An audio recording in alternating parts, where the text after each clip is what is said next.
From Holloway Road, London, this is DSC News.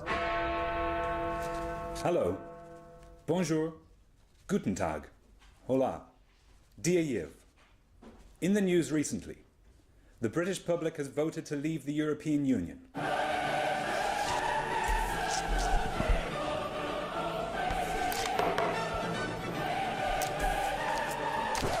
Levels of public trust and confidence in charities has dropped for the first time. And we don't know who the Shadow Minister for Civil Society is.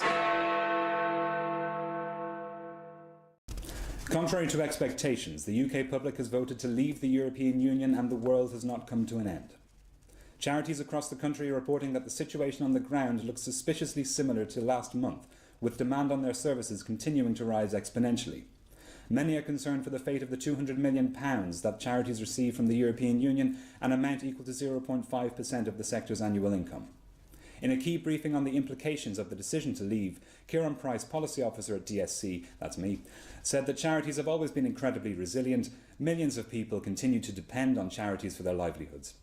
The most important thing that charities can do now is to keep calm and carry on helping people. A report by the Charity Commission has found that levels of public trust and confidence in charities has dropped for the first time in 10 years. The revelation comes after a tough year for the charity sector, which saw a number of high-profile media scandals make the headlines.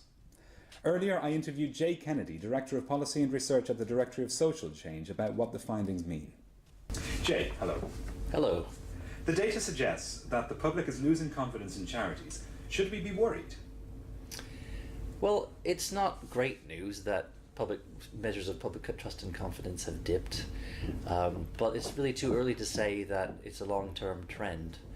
And I think the bigger thing is for charities not to run around thinking that the sky is falling, but for individual organizations to consider how the extent to which their own supporters and their own donors and their own beneficiaries trust the work that they're doing. Sure, I see. And what do you think could be done to improve trust and confidence? I think there are lots of things. A big part of what's happened in the past years is there's been some high-profile scandals which have received a lot of heavy media coverage. But actually, I think what we need to do in response to that is some quite practical measures on the ground. Things like pointing the public towards the Register of Charities, which is run by the Charity Commission, which has information on charity reports and accounts. Working to help educate trustees and make them more aware about their duties and things like that. And that's the kind of stuff that we really sort of nuts and bolts stuff that we in the sector need to be addressing. And I've just discussed a bit more about that in my blog. Jay Kennedy, thank you very much. You're very welcome. Interesting stuff. Jay has written a detailed blog about the trust and confidence question, which you can find at dsc.org.uk/trust and confidence. Finally, the Shadow Minister for Civil Society, Anna Turley, has resigned her position in Labour's Shadow Cabinet, citing a lack of confidence in the leadership of Jeremy Corbyn. The sector thanked her for her short but busy time in the role, and are waiting with great anticipation for the announcement of her replacement. Charities are advised not to hold their breath.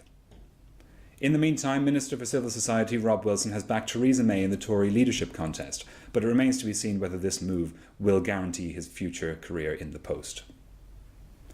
That's all for now. The situation is ever changing. I look forward to updating you next week.